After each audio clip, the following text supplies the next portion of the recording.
Hi, everyone, and welcome to Lyfebulb Live. I am extremely excited for this chat, not just because I think it's going to be a great conversation, but I always love having a chat with Karin, and bringing on somebody in the MS community makes it even more personal and appealing to me. So, Karin, do you want to talk a little bit about who we have coming on? Absolutely. Well, thank you, Annmarie. It's always great to be on these virtual chats or these chats with you. And of course, our guest of honor, who is one of our Lyfebulb ambassadors, and this time from the space of multiple sclerosis. And we have Moyna John joining us. Hi, Moyna. Hi, guys. Moyna, do you want to just tell us a little bit about yourself? Sure. So I'm relatively new to multiple sclerosis. I was diagnosed December 31st, 2019. Prior to that, I lost vision in my right eye. So from here down in my eye was extremely blurry, and that lasts for approximately a week. And I went to my eye doctor, and in the interim of going to the doctor, numbness started from my feet. So I thought, maybe I had diabetes. I didn't know what was going on. I thought one too many candy bars had led me down this road, but apparently it was MS. And he thought there was swelling in the optic nerve, which is just a really polite way of saying MS, and recommended I go see a neurologist. And that took almost close to Christmas for me to find a quality neurologist. And when I did, the numbness went all the way from my feet to underneath my breast, and everything was numb. By the time I made it to the neurologist and explained all my symptoms, she said more than likely I had MS, and I got 2 MRIs done, and that led to me getting diagnosed on the 31st of December. And Happy New Year. Can you hear me? I said Happy New Year. Oh, right. 2020 started off with such a bang. I was in there with COVID patients and didn't know. We thought it was the flu back then. Oh. But it was COVID. Thankfully, I didn't get anything. Goodness for that. And once I got diagnosed, I was really looking for like resources and like support groups or things like that. And I noticed that there wasn't much diversity in a lot of support groups. And my fiance recommended that, why don't you create your own space? And I have, and it's been amazing. I got to meet you, fantastic people, and work with you guys as well, and focus on creating space for people of color within the MS community. And it's been amazing so far. So that is my very long-winded intro. No, it was perfect. We learned a lot from you, Moyna. I mean, that's our privilege, because when we work with our ambassadors, every time we speak, I learn something new. And, again, I think the diversity in the community is really, really important. I mean, we are a company that focuses on everyone who's living with a chronic disease. And, on social media and in community-based approaches, we often see a very singular look. And also not only from a diversity perspective, but also from an ageism, right? So and sexism, because men are not as vocal. So we are working really hard as a company, I gotta say, to really try to include everyone and provide products for everyone. So, but it's so great to have you on and to learn more from you. Yeah, and the one thing I do love about you is one day you'll put this like glamorous picture of yourself in a super cute hat and just looking so fab. And then the next day you're showing today was not a good day. And I've seen pictures of you crying and being being completely raw and real. And I just love that, because that is chronic illness on a huge spectrum, not just for people with MS. And this conversation is beyond people with MS. It's in the chronic health space. And, some days are great, and it may not take that much to get ready in the morning or go about your day. And some days, gosh, getting up is like extraordinarily painful. Yes. And I do that on purpose, just because I feel, not to say that some people are depicting MS in this fantastic depiction, because they're not, but I do feel like both sides need to be shown. I understand in the realm of social media, we like to depict ourselves as perfect, eyeliner looks amazing, hair looks great. But, touching on chronic illness and MS, I wanted to make sure that I show both sides of that. The days that I feel a mess, the days that I feel that how can I go on? How can I be a quality mother to my soon to be 4-year-old son? How do I be a quality partner to my spouse? And how do I live in New York, dealing with MS and dealing with the pandemic? And, I like to kind of touch on everything, because people are dealing with almost everything. So nothing is perfect. And this took a lot of effort, And on that. that's what we need. You look beautiful. I thought she was going to have one of her sassy hats on, but No. you do need all sides of the illness. And I think that is what's so important about sharing your story. And one thing I love about our ambassadors is we do have diversity, especially in our MS group. You know, we have some beautiful people that are sharing their story, especially in migraine. We have beautiful people sharing their story of all different, you know, colors and ethnicity and everything in between. And that is really important because for some people, women of color, especially, not just men of color, but women of color go to like the sidelines a little bit, I feel like, and they don't get to shine their light on others. And I love that Lyfebulb is doing so much to bring those to the forefront. And I'm so proud to have you as part of the ambassador team. So that's enough plug about you, but our chat today is really about, you know, ways to get through your chronic days when it's really hard. Is there a routine that keeps you on the straight? You know, I'll start it out. And I think one of the things that I have to do every single day is say the word accept, because I have to accept the day. I'm actually kind of emotional today. So if I start crying, I'm really sorry. Accepting your body, you know, your body may not be forgiving that day. You may wake up in so much pain, or it may start out as a great day and then it kicks in midway. You have to accept. And that is truly how my first, you know, go-to is learning to accept. And it's really hard to do. I So definitely agree on that. yeah. Yeah, absolutely. I feel like I do something similar where it's kind of a combination. I just try to focus on being grateful, you know, because when I was first diagnosed, I lost mobility and I kind of thought it wasn't coming back.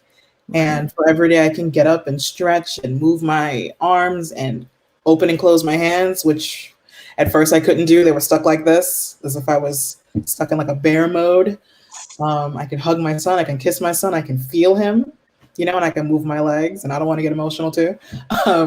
So for every day I can get up and walk around, I try to focus on being grateful, because a lot of my days start off really rough and then it ends good.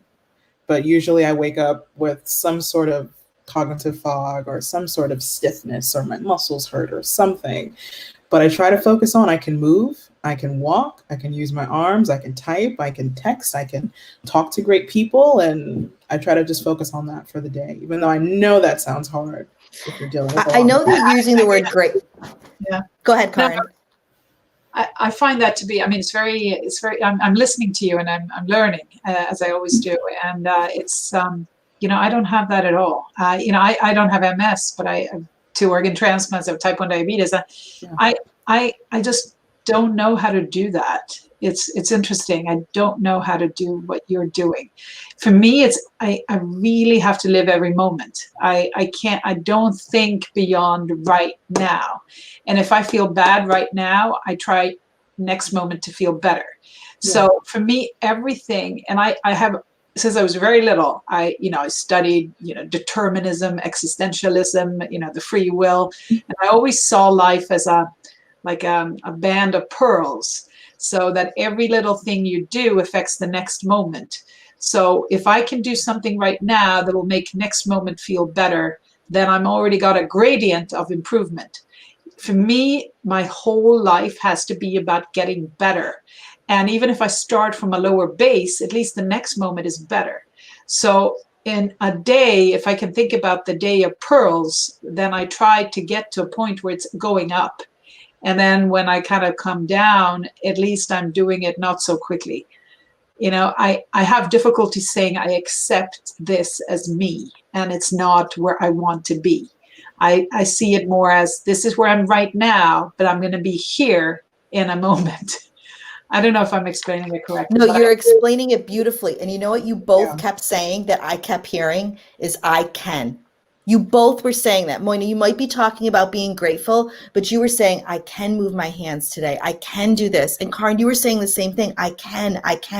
And that, I think, is part of the acceptance in my head, because if I can accept that I can get up today, then I can get through the next part of the day. So we're all, I love how this is like, I was just getting so many goosebumps. I love that we're all doing something so similar, yet it's so different, because this proves so much. We are all so different. We are also unique. Our illness affects us differently. Whether you have MS, whether you have 2 transplants, it doesn't matter. You're living in that chronic space, it's going to affect you each differently. So you take on what you can, the way you can do it. And I think that is going to be my new thing. I love it. But I think also what I've learned as I grow older, and this is really what I had difficulties with as a young person, because as a young person, even crossing the street, I needed to win, right? I would look at who else was there, and then I would try to pass them. Now I try to compete against myself, even if even I still need to win, but I'm winning against myself. And that is a much healthier comparison. If I can say, okay, I'm doing a little bit better now compared to yesterday, or I'm doing better now compared to 10 seconds ago, but at least I feel that I'm improving. But, 10, 20 years ago, I would have said, okay, that person is my age and is doing it better, then it hurt me. And that, I think, is a very negative way of looking. I always think about really, really successful sports stars.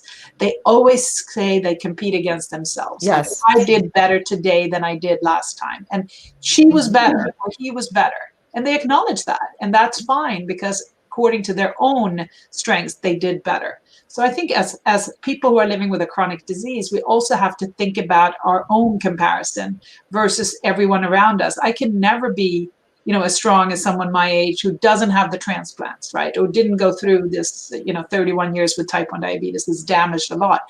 But I can compare against myself. And that I think is a healthy comparison, because as people, we do like to win, right? We do like to compete.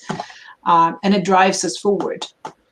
And I think that's the second point to this, is not comparing. I love the saying, don't compare my chapter 13 to your chapter 26, because they're two different, it's a different book. It's a different chapter. It doesn't matter.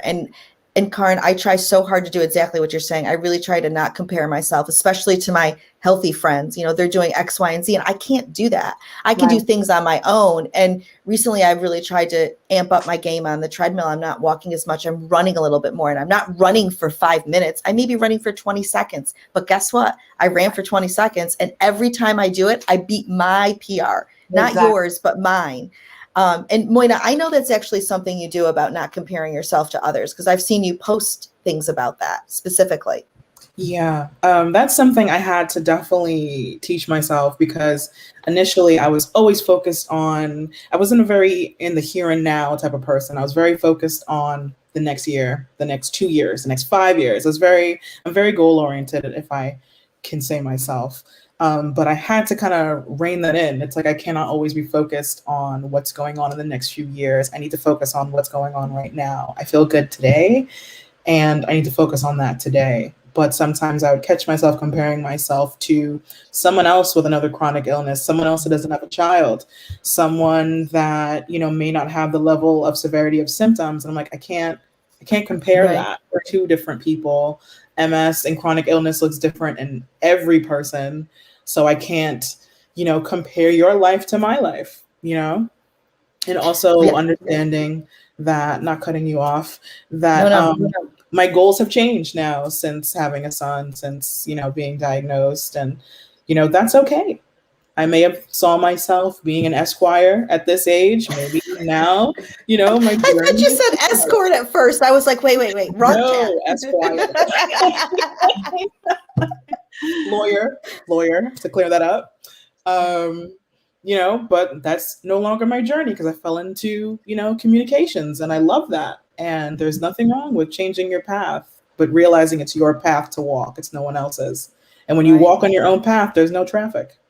So just do what you gotta do. I like that. When you walk love that. There's no traffic. I go back to when I was such a stupid young person. I would go running a lot. Like, it was part of my routine. I would go running, long distance running, short. What I would do. And every time there was someone on the track, I would speed up much faster. Like, for a period of time, I would run until that person, and I would, get really tired, but that person would either be far away, or then they would go different paths, and then I would go back to my pace again. But it would be so driven by other people versus what I wanted myself, or what I could do myself. And we have to do what works for us and what makes us happy, right? And you just brought me to my next point to all of this, is doing what works for you. You know, we all can sit here, and Karin, you could give us all your things that you do, and Moyna, you can give us yours, and we could have a caller post, or excuse me, someone watching post something that they do. It may not work. And Okay. you have to remember that what works for one person may not work for you. And there's no manual or true handbook on what's right and what's not here. And I think that being said, we need to remember that there's a timeline of grief. I did grieve a little bit when I was first diagnosed with MS. You know, I grieved. I immediately, they put me on medicine that made me gain 50 pounds. I was heavier than I was when I was pregnant. I lost a lot of myself, and I grieved that older me. And I remember people saying to me, well, at least you're alive. Yes, you're 100% right. But when you lose part of yourself like that, you know, your femininity, your body changes, your sexuality. I mean, there's a lot that comes with it. You have to grieve what's going on with you. For me personally, maybe nobody else, but for me, I definitely had a sense of grief. Well, I think that comes back again, you know. 100%. It's not only once, it's not only upon diagnosis or when it happens, but, you know, sometimes you just have these moments when you say, why me? You know, why did this happen to me? What did I do wrong? You know, you question the higher sense of everything. You question spirituality, you question God, you know, what did I do wrong?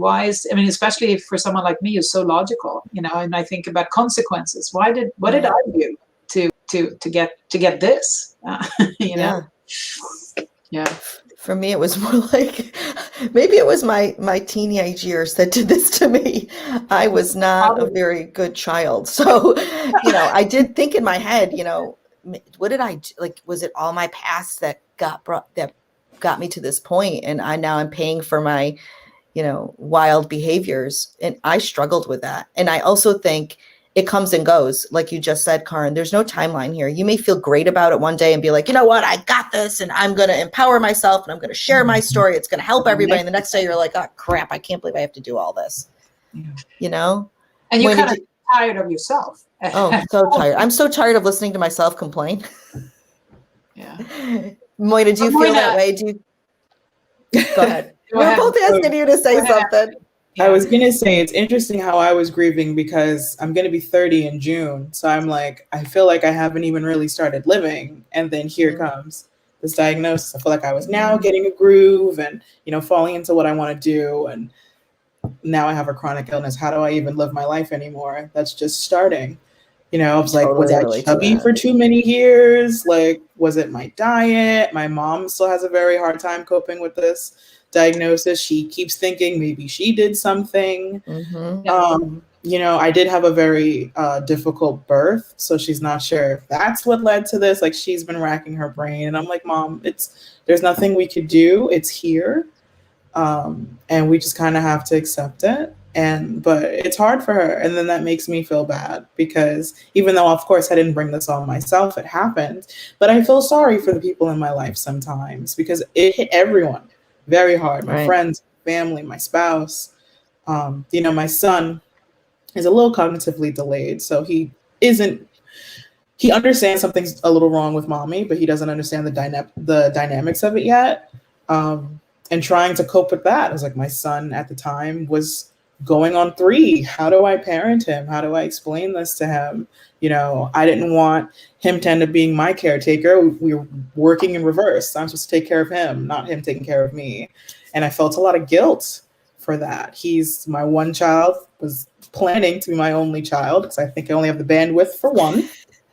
And I got a couple extra if you need them. Just let me know. Just being realistic. Only have the bandwidth for one. And I didn't want him to have to be my caretaker. So that was a big part of my grieving. But now I've kind of worked through that a little bit. I got a therapist to help work through that as well. And it comes and goes. Every December 31st, it hurts, definitely. Right. That date does smack you. It definitely hurts, especially because it's New Year's Eve, so everyone's out having a good time, and then I'm remembering how I was laid up in a hospital bed, not feeling 3/4 of my body. I have that for my birthday. Oh my gosh, seriously?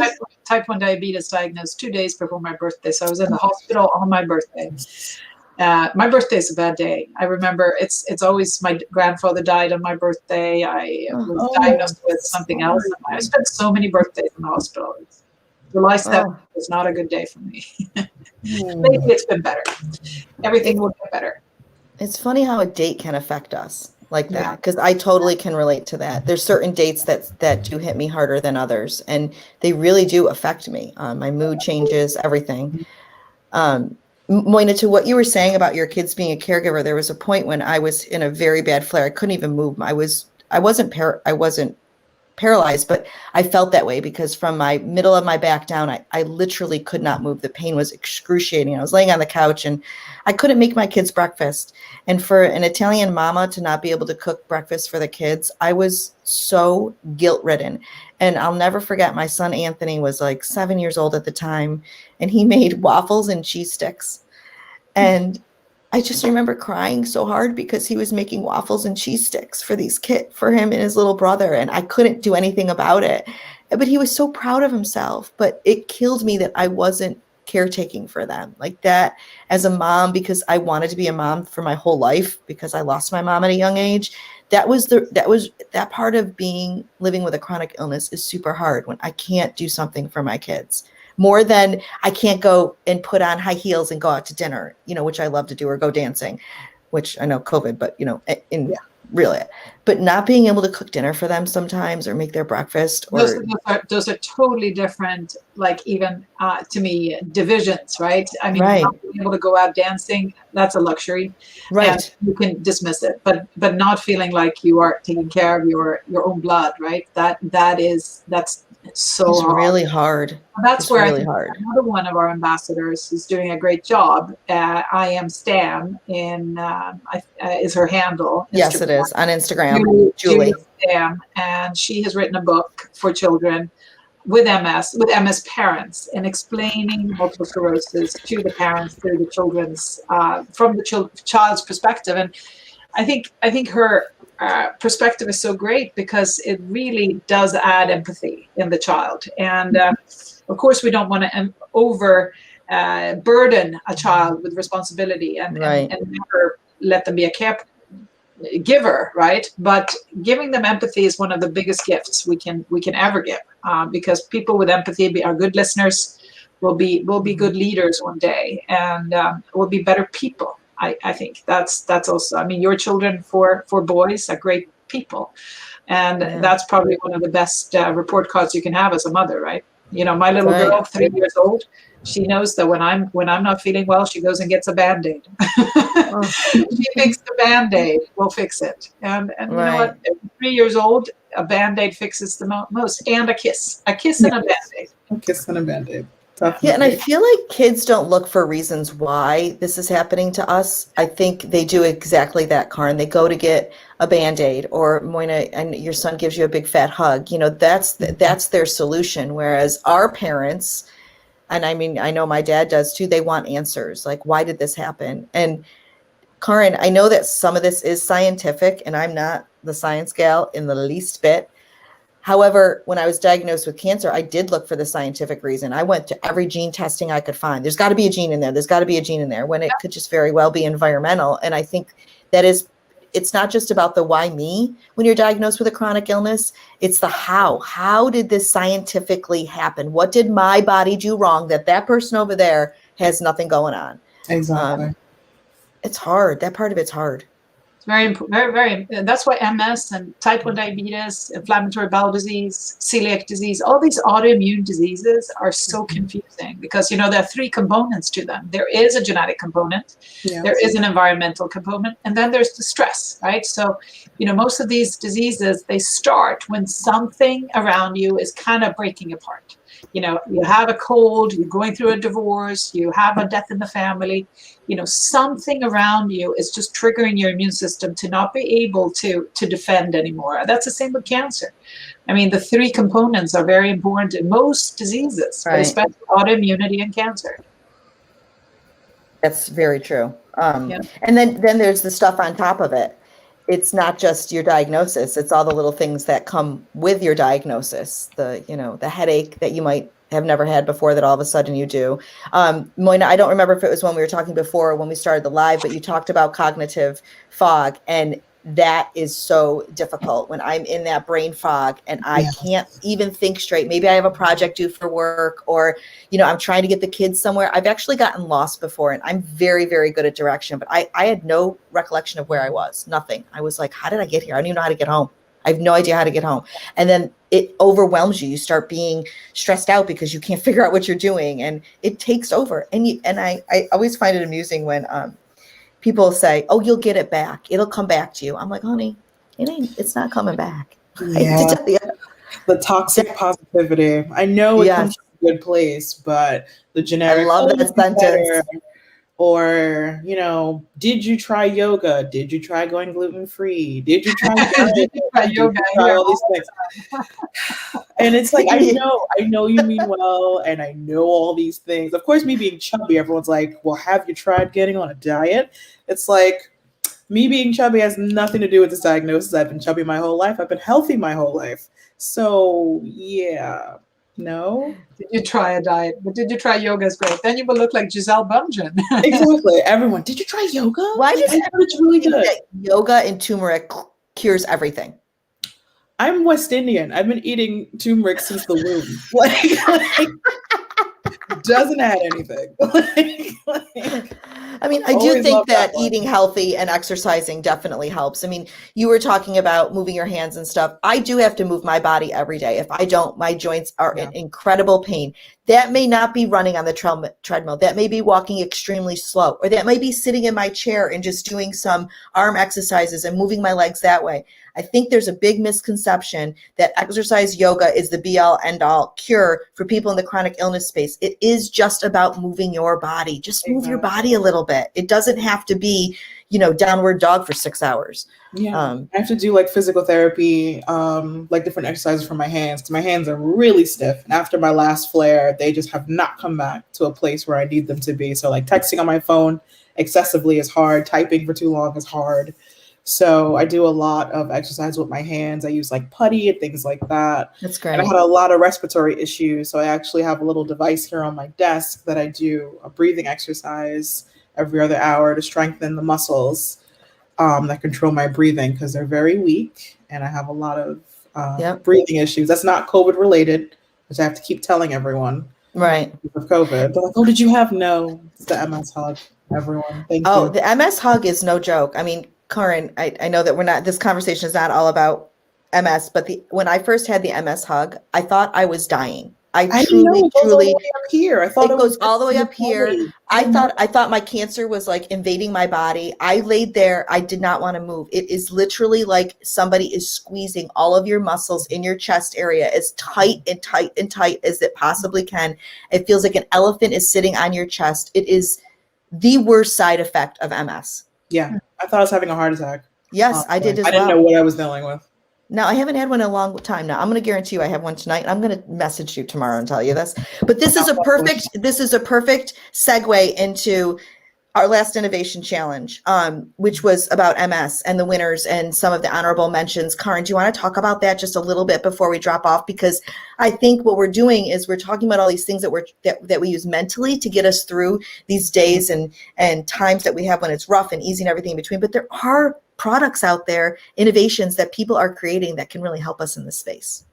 Well, yeah, we had a great innovation challenge in multiple sclerosis. We actually have a second one coming up in May in transplant. But in multiple sclerosis, we had 10 wonderful innovators representing companies that they had started and they're leading.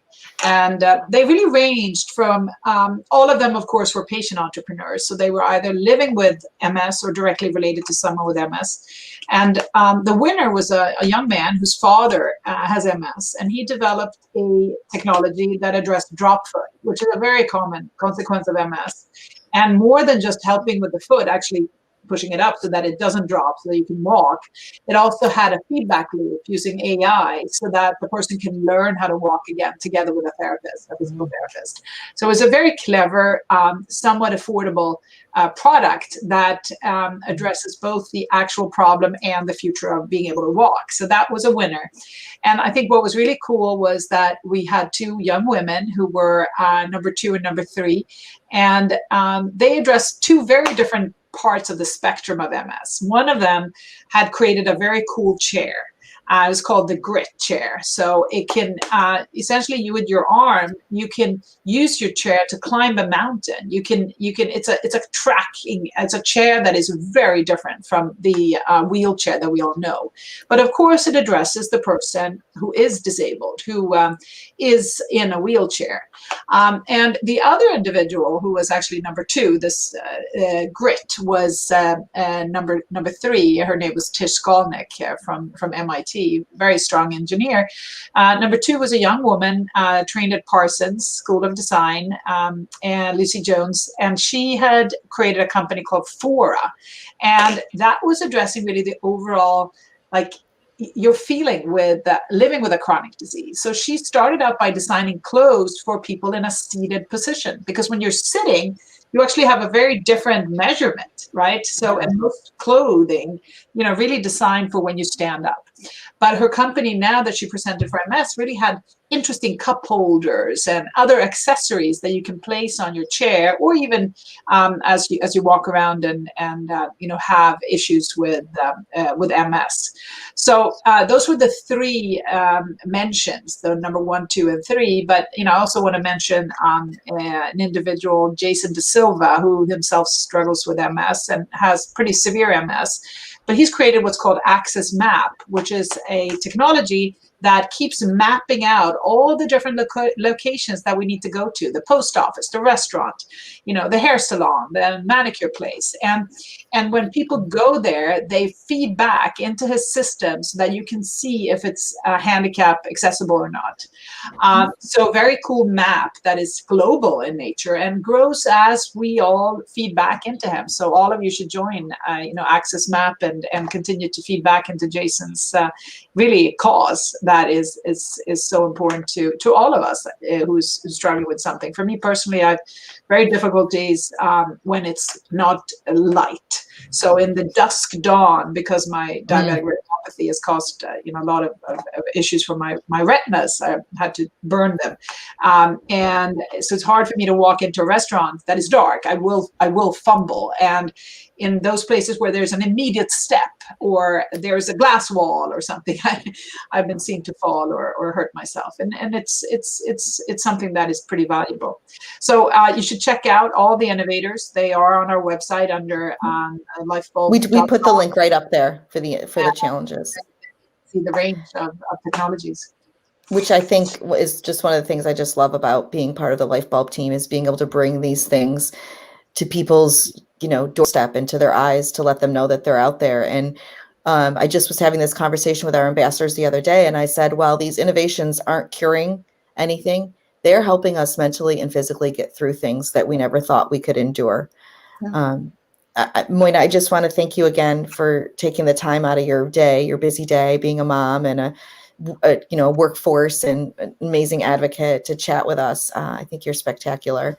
Karin, I always love having a conversation with you and getting you guys to smile. But this was the perfect day to have this on. Like I said, I've been very emotional the past 24 hours, and I'm not 100% sure why, but I know it has to do with my body and how it's reacting, and being able to sit and connect with people who understand is so important to me. And that is why I love the Lyfebulb mission.